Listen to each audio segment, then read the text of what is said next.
Good morning, class. Today we are going to continue learning about the early Dakota. Let's look at some of those terms to refresh our memory on what we might be learning about. The first, I guess it would be a phrase, would be Minnesota Makose. Who remembers, actually I think it's pronounced Minnesota Makose. Who remembers what that means?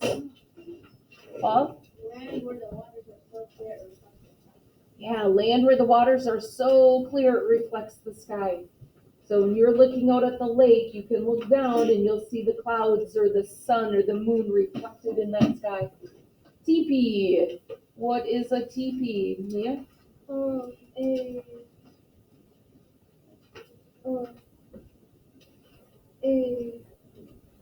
Like a tent kind of thing made out of stretched out animal skin. Yeah, they used the stretched out animal skin and they covered wooden frames to make it looks kind of like a tent. Generosity. We should all be working to be generous. What does generosity mean, Andrea? Giving without expecting Giving without expecting anything in return. Kinship. Peyton? like your brothers, sisters. Yeah, it's not just your family members. It's a little bit more. Rhino? It's not just your relatives. Molly? It's having a relationship with them. Yeah, it's having that close relationship with your relatives. So your kin are your family.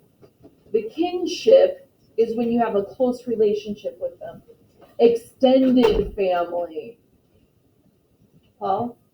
Grandmas, grandpas, basically all of it. Yeah, it's all of your relatives.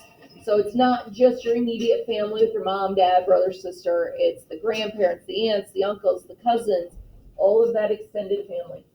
Income. Riel. Getting money or goods for doing a job. Yeah, it's what you get in return for doing a job. So it could be money, it could be services or goods. It's what you get in return for doing something. Human capital. Sam. Oh, it's the skills you have. Yeah, it's the skills you have to do the job. So if you're, whatever you go to school for to get those skills, that's your capital.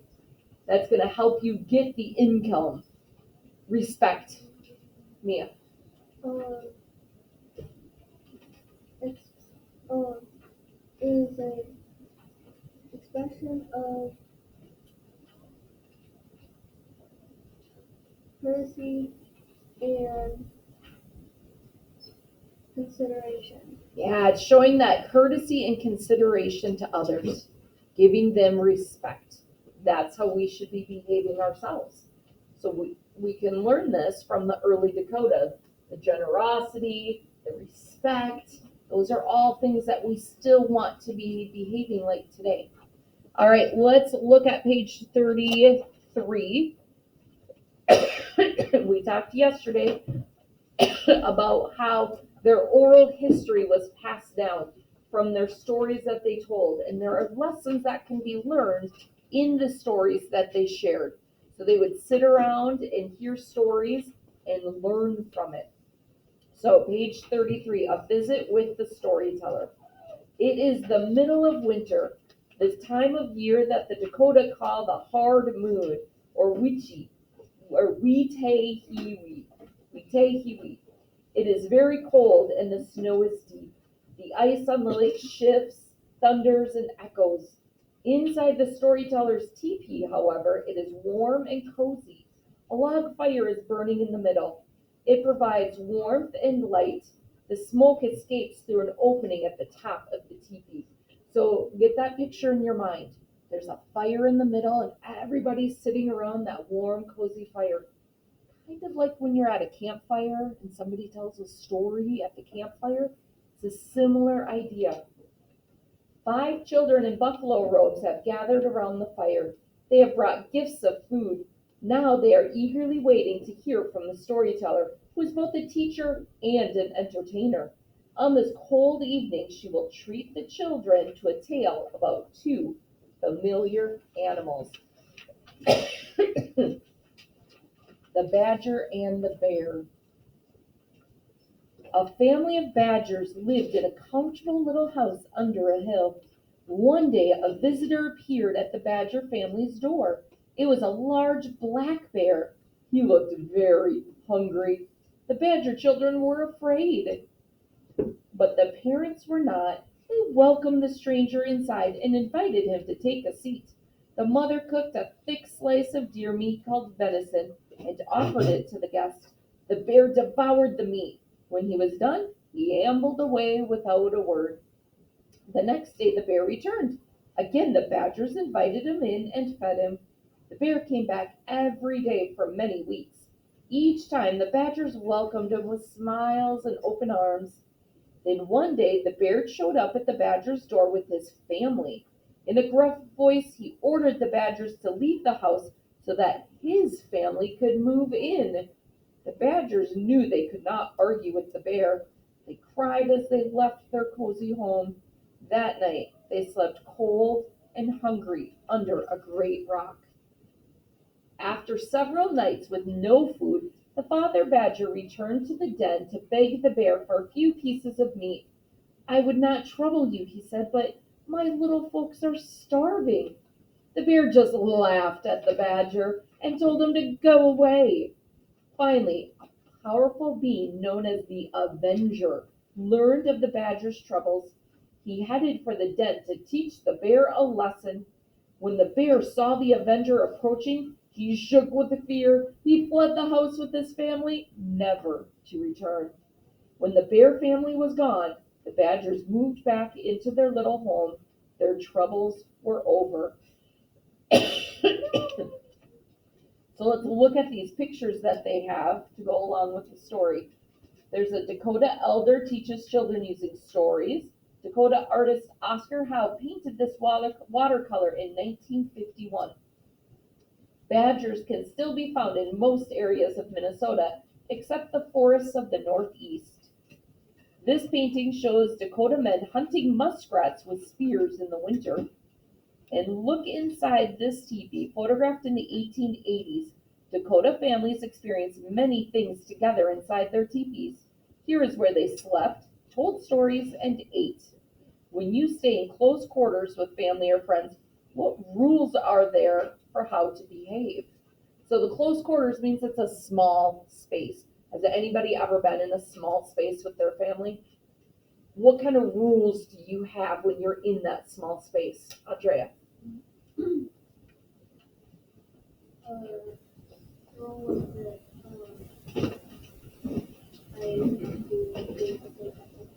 Say it louder. Okay, cleaning up after yourselves. So cleaning up after dinner. I know when we go camping, we're in one tent, my family of 5. And so it's not a lot of space. It's kind of similar to a teepee. It's actually a little bit smaller than this teepee. And we need to learn how to all exist in that small space. So we have to clean up our stuff. We can't, like at home, my kids have their own bedrooms and I walk in and it's kind of messy. But we can't do that when we're all in one room. If everybody's leaving a big mess, we wouldn't be able to walk anywhere and we wouldn't be able to do anything because there'd be stuff piled everywhere. So we have to keep things organized, kind of keep it clean. I told you yesterday that we had to keep our shoes outside so it wouldn't track in a lot of dirt into that small space. So there's different things that you can do when you're in those small space that you have to stay on top of certain things so it doesn't get too crazy. Mr. Gambino likes to wrestle with the kids, especially Mateo. He likes to wrestle the 18-year-old down to the ground. Can't do that in the tent because it's too small of a space and they'd be bumping into everyone. So they have to be careful when we go camping that they do their crazy roughhousing outside, not inside the tent. All right, let's look at page 36 and see what we can learn from the Badger and Bear story. Lesson learned. Storytellers' tales often contained lessons. The story of the Badger and the Bear taught children about one of the most important Dakota values, generosity. It's one of those key terms that we've been talking about. In Dakota, they call it Ohanwashte. As the story suggests, being generous in Dakota society often involved the sharing of food. When a hunter killed an animal, he knew it would feed more than his immediate family. Dakota custom required families share the meat with anyone who came by their teepee. Dakota elders instructed children to give food freely, holding back nothing for themselves. If the food ran out, then all would starve together. So think about that. The kids were instructed you need to give away the food. You don't keep, oh, this is the piece of pie that I really want. So I'm going to set that one aside for me, and then I'm going to cut up and give you what's left over. That's not how they did it. They gave to everyone. They didn't keep a special piece. Ooh, this piece of cake has the flour on it. I want the flour. No, you give somebody else the treasured piece. You don't keep it for yourself. The Dakota considered sharing a necessary part of being a good relative. Few things were more important than kinship. By sharing food, the Dakota strengthened their bonds with other members of their extended family, or Tioshpaye. They also made kinship ties with neighbors, treating them like relatives even if they did not belong in the same Tioshpaye. So Mr. Gambino's family, when we go visit them in Chicago, their relatives aren't always actual relatives because his dad came over from Italy. And a lot of times when you have those immigrant families, when they come over here, they don't have any other family. So the friends that they make become their family.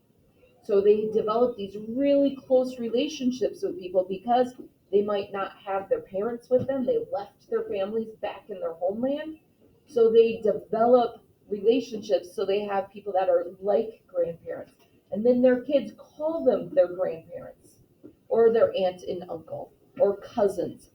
There's a lot of family that we go see in Chicago that are kind of distant family, but we call them aunts and uncles and cousins, but they're like second cousins twice removed and trying to follow the family tree. It's like, well, this person's dad was related to this person's cousin's uncle. It's really kind of crazy, but we just call them aunt and uncle. We call them cousins because they become that close. So it's distant family that becomes close, or it's people that aren't actual family. They're Mr. Gambino's parents' neighbors that live next door. She's Jewish, and in Yiddish, the language that the Jewish people traditionally speak, grandmother is Bubby. So my kids call her Bubby instead of calling her Mrs. Weiss, because that's a little too formal. She's like a grandparent to them. When we come visit, she comes over, we visit with her, we spend time with her. So every time we go, we're spending time with her. So they have a Bubby out in Chicago. When I was growing up, good friends of my parents, they were German, and grandparents in German, grandma was Oma and grandpa was Opa. So I had an Oma and an Opa who weren't really my grandparents, but we spent so much time with them. That's what me and my brother and sister called them. So you can have that family that's not really family, but they are close like family. Andrea. My dad has uncle friends. Mm-hmm. Their friends still alive. They keep close contact with their like not in the same country. Yeah. But even though they're not related to me at all, I call them through my money through buddies with the team. And then Yeah, tia and tio is aunt and uncle, right? So you call them your aunts and uncles, even though you're not actually related. In Italian, it's zia and zio, so it's very similar. But we have those same relatives that aren't actually related, but we are super close to them because Mr. Gambino's actual aunts and uncles are still in Italy. So we're close with them, but we don't ever get to see them because we don't get to go to visit them in Italy all the time because that's very expensive, especially now with the pandemic. So we have those family members that seem like family members because we are super close to them that we do see all the time. All right, so extended family. Generosity went beyond sharing food. Being generous was important in all aspects of Dakota relationships. Another way the Dakotas showed generosity was through a custom known as honorship. This was the giving of gifts in someone else's name as a way to show respect. It worked like this. If you wanted to honor someone, you would give a gift to someone else and say that it came from the person you wished to honor. This custom strengthened kinship ties by bringing three people, you, the person you honored, and the person who received the gift, into a closer relationship. That's kind of a really neat idea. So you're not taking credit for, oh, I gave this gift, I need the thanks, I need the recognition. It would be me giving a gift to Garrison and saying, this is from Naveen. I'm going to honor Naveen by giving Garrison a gift, saying it's from Naveen. So Garrison is going to say, wow, thanks, Naveen. This is really cool. This is special. So it brings the three of us into a relationship. Right? So it's, I'm going to honor someone else by giving somebody a gift in their name.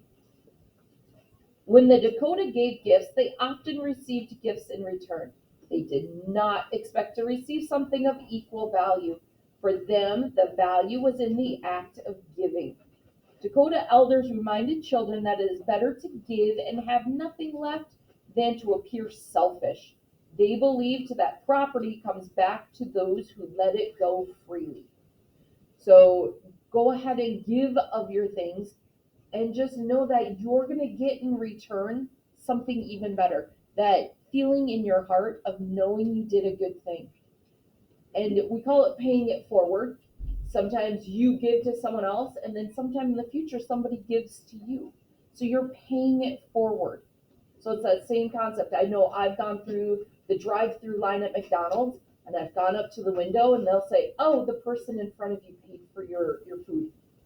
And you just go, well, what? Well, that's really cool. And it just makes you feel good. And you know the person in front of you is feeling good, that they did something nice for someone they didn't even know. And then I usually say, well, let's keep it going. I'll pay for the person behind me. And maybe the person behind me is only getting a coffee, and I ordered a meals for all three of my kids. But I'm going to pay it forward and say, well, that they did something really nice for me. I'm going to do something nice for someone else. Maybe the person behind me is getting meals for their whole family, and I'm going to take care of it for them. And they might say, whoa, I wasn't really sure how I was going to pay for this food. I'm very thankful somebody paid for it for me. So you can pay it forward. It's that same idea that the Dakota had about being generous. You're not doing it because you want somebody to give to you. You're doing it out of the goodness of your heart, and it usually comes back to you. So you have to be open and looking for it. Ooh, am I getting that good feeling of doing something good for someone else? Sometimes that's what you get, is knowing you did something good. Sometimes people will give you something in return, but that's not the reason that you do it. Human capital in early Dakota culture. So we talked about how that human capital is the skills that you're bringing that help you get that income. So you may hear people talk about income.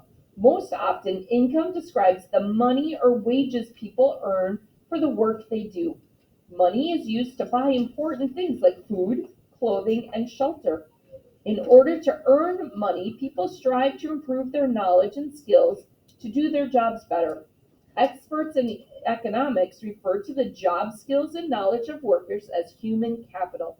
People improve their human capital by doing many things: practicing their skills, receiving education and training, staying healthy and being productive, connecting with people who can help them. For the Dakota people hundreds of years ago, earning money was not part of their culture. So they didn't have money like we have money. They got what they needed by gathering it, making it themselves, or by trading for it. Like people today, however, they needed human capital. That is, they needed to develop their abilities in order to succeed in life. The Dakota highly valued hunting skills. This kind of human capital ensured they could help provide meat for themselves and for those who had less. As the story of the badger and the bear teaches us, generosity was also highly valued by the Dakota and still is. By practicing hunting games and learning from expert hunters around them, young Dakota hunters invested in their human capital. In doing so, they improved their hunting skills, brought home more meat, and benefited their communities. Let's see. Can anyone name a current story in the news that has to do with income? That is the money people earn for the work they do. Peyton? There's a lot of stuff, I don't know if this answers it, but there's a lot of stuff that's been going on in the stock market. Yeah. So the stock market, the people that are trading, the people that have a lot more skill than I do. They know how to invest the money. So you go to a stockbroker and they have those skills to be able to invest your money and know when to pull that money out. So they have that human capital that I might not have, and they get income from it. I pay them to help make the good choices for me, and then it increases my income by increasing how much money I get back. Molly? There's a truck driver shortage. There is a truck driver shortage. So there are, trying to see how to relate that to income. Since there's a shortage, less people are going to be delivered, so people are, it's harder for people to get stuff. Yeah. So So the people selling products don't have the products to sell because there are ships out in the ocean that are waiting to get unloaded and brought across the country and the semi trucks to get deliveries, and they could be waiting in their shop here in Minnesota and have empty shelves. And they say, well, I ordered the product. It's sitting out on the ship. I can see exactly where it is because I can trace from the company I ordered from and where it's at now, and it needs to come here. And it's sitting out on that cargo ship waiting for truck drivers to be able to bring it to me. But because there's not enough truck drivers because of the pandemic and lots of things that are going on right now, they're not able to get the product to the place that it needs to go. So the shop owners don't have the income that they would normally have because they don't have the products to sell. Andrea? Okay, Sam? With the trucker shortage, my dad, we have a family business, and my dad, they came with the rubber, my grandpa started like a rubber company in California. Yep.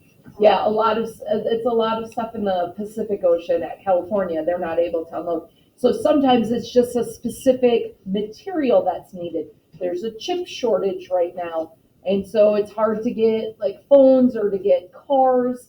They're in a shortage. No. Oh yeah, Josie. So next time, Finn, just come in quietly. So the rubber is being stuck out on the ship, so they're having a hard time making their products to be able to sell. So their income is being impacted by that shortage. It's not a shortage of the material, it's a shortage of labor to get it to where it needs to be. All right, we are going to stop the recording now. So whoever is listening, have a good day.